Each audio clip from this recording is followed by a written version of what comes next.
वरिष्ठ लोग आज एसपी देहात कार्यालय पर आए और जो देश की बेटी, देश का अभिमान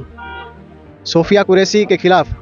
मध्य प्रदेश के मंत्री ने, विजय शाह ने, जो अभद्र टिप्पणी की, अभद्र भाषा का प्रयोग किया। हमारी बेटियों के सिंदूर उजाले थे, वही कटे पिटे लोगों को हमने उन्हीं की बहन भेज करके उनकी ऐसी की तैसी करवाई। एक बार मोदी जी के लिए जोरदार ताली। मानसिकता का व्यक्ति जो दुर्भाग्य से राज्य सरकार में संवैधानिक पद पर, अगर वो सेना के अधिकारियों या सैनिकों के खिलाफ ऐसी मन में अपनी भावना रखता है तो ये जो है बहुत उन्होंने कपड़े उतार के हमारे हिंदुओं को मारा और मोदी जी ने उनकी बहन को उनकी ऐसी की तैसी करने हमारे जहाज से उनके घर उतार नहीं सकते थे। इसलिए उनके समाज की बहन को भेजा कि तुमने हमारी बहनों को अगर विधवा किया है तो तुम्हारे समाज की बहन आके तुम्हें नहीं करके छोड़ेगी।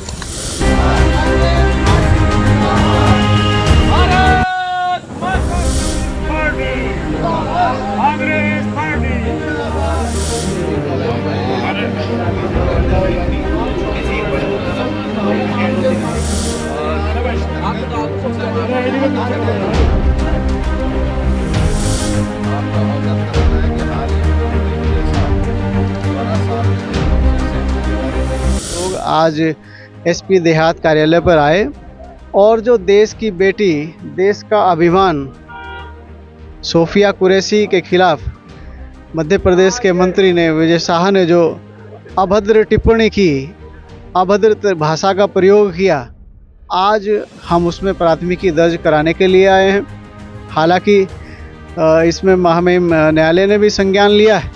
लेकिन उस संज्ञान को और उन चीज़ों को बल देने के लिए आज हम लोगों ने एसपी देहात साहब के यहाँ सोफिया कुरैशी को न्याय दिलाने के लिए, देश की बेटी को न्याय दिलाने के लिए, आज के समय में देश की बेटियाँ जिन पर हमें गर्व है, जो पाकिस्तान से युद्ध में लोहा ले रही है, जो देश के दुश्मनों से लड़ रही है, उसमें सोफिया कुरैशी हैं और व्योमिका सिंह भी हैं। तमाम देश की बेटियां देश का मान बढ़ा रही हैं और एक तरफ भाजपा के ये मंत्री उनका अपमान कर रहे हैं, उनको आतंकवादियों की बहन की संज्ञा दे रहे हैं। ये घोर ही अपमानजनक है और इस लोकतंत्र में ऐसे लोगों के लिए कड़ी से कड़ी कार्रवाई की हम लोगों ने मांग की है और देश के अभिमान को और महिलाओं के सम्मान को जो ठेस पहुंची है उस पर कार्रवाई की मांग को लेकर के आज सब ने एक प्राथमिकी दर्ज कराने के लिए एसपी देहात साहब से रिक्वेस्ट की। एमपी में कांग्रेस संगठन का भी एकदम सेम बयान है, वो भी महिलाओं के लिए, हमारी महिला शक्ति के लिए, हमारे कर्नल सोफिया के लिए या जितने भी हमारे महिला सैनिक हैं सबके सम्मान में खड़ा है। और बयान भले ही मध्य प्रदेश से यहाँ तक ना पहुँचा हो, लेकिन हमारी पार्टी वहाँ पर लगातार मध्य प्रदेश के जो मंत्री जी हैं उनके खिलाफ कार्रवाई की मांग कर रही है। देखिए, मेरा ये मानना है आर्मी में राजनीति नहीं है, वो देश के लिए लड़ रहे हैं, हमारी बहन, हमारे भाई वहाँ पर हैं, लेकिन कुछ कुंठित मानसिकता के लोग जो राजनीति में उन पर कीचड़ उछालने का काम कर रहे हैं, अनर्गलन बयानबाजी उनके खिलाफ कर रहे हैं और देश का लोकतंत्र या मैं कहूँ माननीय न्यायालय, मैं मानता हूँ प्रशासनिक कार्रवाई उन पर आवश्यक है ताकि हमारे सैनिकों का सम्मान, जो हमारे देश की आन बान शान है, वो हमेशा बना रहे। कि जो लोग अपने प्राणों का बलिदान दे रहे हैं उनमें एक तुच्छ मानसिकता का व्यक्ति जो दुर्भाग्य से राज्य सरकार में संवैधानिक पद पर, अगर वो सेना के अधिकारियों या सैनिकों के खिलाफ ऐसी मन में अपनी भावना रखता है तो ये जो है बहुत घटिया है, निंदनीय है और हम उसे बर्खास्त करने, उसके खिलाफ जो है आपराधिक मुकदमा दर्ज करके उसे जेल भेजने की मांग करते हैं। इसी परिप्रेक्ष्य में आज माननीय विधायक जी जो हमारे ग्रामीण के अध्यक्ष भी हैं, मैं खुद, हमारे डॉक्टर गौरव और दूसरे चेयरमैन, वरिष्ठ नेतागण, NSUI, यूथ, सैनिक प्रकोष्ठ और तमाम हमारे सक्रिय साथी यहाँ मौजूद हैं और हमने एसपी देहात साहब से मांग की है कि आप यहाँ FIR करके इसे जहाँ कहीं भी एक जगह ये जो है क्लब हो वहाँ आप भेजें, क्योंकि उसे एहसास होना चाहिए कि उसने इतनी बड़ी गलती की और भविष्य में कोई अन्य ऐसी जो है घटना ना करे, ऐसी छोटी ओछी मानसिकता का परिचय न दें। तो वर्तमान गवर्नमेंट है, it is part of autocracy and plutocracy. ये जो है लोगों को धमका रही है, डरा रही है, और ये चंद पूंजीपतियों की सरकार है, उनके इशारे पर काम कर रही है। बीजेपी का देशभक्ति से, राष्ट्रभक्ति से कोई सरोकार नहीं है। देश की आज़ादी में इनका कोई रोल नहीं है। ये तो यहाँ संसाधनों को लूटने और अपने दोस्तों को बेनिफिट देने के लिए सरकार सत्ता में सत्ता लेगी, क्योंकि उनकी मानसिकता जो है वो देश में माहौल ख़राब करने की है। उनकी मानसिकता देश के प्रति गंभीर नहीं है, वो सिर्फ वोटों और राजनीति के लिए गंभीर है। देखिए, भारतीय जनता पार्टी जो है वो हर चीज़ में राजनीतिकरण करने का प्रयास कर रही है। सेना को जो ऑपरेशंस थे वो पहले भी कई बार हुए, सब चीज़ हुए, लेकिन उससे इस तरह से एक्सपोज कर वो श्रेय अपने आप लेना चाहते कि हमने कराए हैं। पहले पूर्व में चाहे इंदिरा गांधी जी की सरकार रही हो, चाहे कांग्रेस की सरकार रही हो, सेना के अपने साइलेंट ऑपरेशंस होते थे और ये बड़े गुप्त रखे जाते थे, और इसका राजनीतिकरण होना बहुत अच्छी बात नहीं है। दूसरा, जो माननीय मंत्री ने ये इस तरह के शब्द किए, उन्होंने गरिमा अपनी खो दी है। अब ये सवाल तो सत्तारूढ़ पार्टी पे आता, क्या वो मंत्री को बर्खास्त कर पाएंगे? इससे उनकी मानसिकता का अपने आप पता लग जाएगा। पूरा विपक्ष और पक्ष साथ हो गया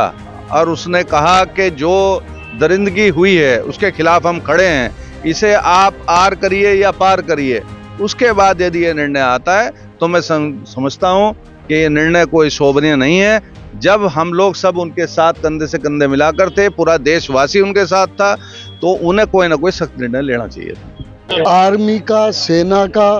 भाजपा सरकार ने, अगर चूंकि लोग भूल जाते हैं, ये तो विदित है, पहले भी देश के प्रधानमंत्री ने सेना के नाम पर पिछले चुनाव में पहला वोट जिनका था उनका वोट मांगने का काम किया था। वो अपने लाभ के लिए सेना का इस्तेमाल करते रहते हैं, ये किसी से छिपी हुई बात नहीं है। और फिर भी चूंकि भाजपा का दो मुंहा चेहरा है, एक तरफ ऐसे लोग जो ऐसे बयान देंगे, दूसरी तरफ दूसरे लोग जो उसकी लीपापोती करने का काम करेंगे, और हर जहां इस तरह का बयान होगा भारतीय जनता पार्टी के अध्यक्ष पल्ला झाड़ने का काम कर लेंगे कि उनका निजी बयान है। सही मायने में तो देश की एकता और अखंडता को तोड़ने के लिए अगर इस बयान की गंभीरता पर आप ध्यान दें तो देश को खंड खंड करने के लिए ये बयान है। दो समुदायों के बीच नफरत फैलाने का ये बयान है, और भाजपा की जो कुर्सी सत्ता की है वो नफरत के पायों पर टिकी हुई है और उनको नफरत ही फैलानी है, ये उनका उद्देश्य है। पद से तो उन्हें इस्तीफा देना ही पड़ेगा, ये अलग बात है कि पहले खुद ही इस्तीफा दे देना चाहिए, लेकिन देश की जनता के दबाव में जलील होकर भाजपा को अपने मिनिस्टर को हटाना पड़ेगा। जिस तरीके से भाजपा के मंत्री ने सोफिया कुरैशी जी पर बयान दिया है, तो मैं मानता हूं कि ये बड़ा ही निंदनीय है और सरकार को इस पर कार्रवाई करनी चाहिए और उसको इस्तीफा ही नहीं, पार्टी से बर्खास्त करना चाहिए। अगर ये बयान कोई विपक्ष का नेता दे देता तो अब तक ये कच्चा बनियानधारी सड़कों पर नालियों की, जैसे नालियों में से मेंढक निकल के आते हैं, इस तरीके से सड़कों पर आके हुजूम करते। मगर ये आपको मानना पड़ेगा, ये बड़ा ही निंदनीय है। एक तरफ तो आप देश की बेटियों को बढ़ावा दे रहे हैं और दूसरी तरफ आपकी सरकार में मंत्री जो हैं वे इस तरीके का बयान दे रहे हैं, और लगातार जिस तरीके से ये भाजपा महिलाओं पर अत्याचार करती है, उनका उत्पीड़न करती है, आरोप लगातार लगते रहते हैं। उसी को लेकर आज माननीय विधायक वीरेंद्र जाति जी के नेतृत्व में हमने ज्ञापन दिया और ये प्राथमिकी भी दर्ज करने का अनुमोदन हमने एसपी दास साहब से किया कि इसमें जल्द से जल्द कार्रवाई हो। संदर्भ से सभी लोगों तक मेरे ख्याल से वो प्रकरण पहुंचा है, तो उसमें अभी कांग्रेस पार्टी के जो जिम्मेदार अधिकारी पदाधिकारी लोग हैं उन्होंने मुझे एक ज्ञापन दिया है, मैं इसको प्रॉपर उचित मन से ऊपर तक पहुंचाऊं। टिप्पणी हुई उसमें वास्तव में खेदजनक, काफी सारे लोगों की भावनाएं आहत हुई हैं। मैं उसमें अपनी कोई पर्सनल टिप्पणी नहीं करूंगा, लेकिन जो लीगल कंसर्न है, क्योंकि आप जैसा बता रहे हैं कि कुछ स्टेट में इसमें FIR होगी, तो मैं इसमें विमर्श करने के बाद इसको उचित प्लेटफॉर्म पे रेज करूंगा। ठीक है सर। वास्तव में बड़ा एक अशोभनीय कृत्य संदर्भ में आया था हमारे, तो इमीडिएट जैसे कल शाम पुलिस के संज्ञान में ये बात है, हमने उसमें FIR कर दी है और जो संबंधित एक्यूज्ड है उसको हम सारे विक्टिम के बयानों के बाद, सारा संदर्भ स्पष्ट करने के बाद अभी कोर्ट के सामने पेश करेंगे।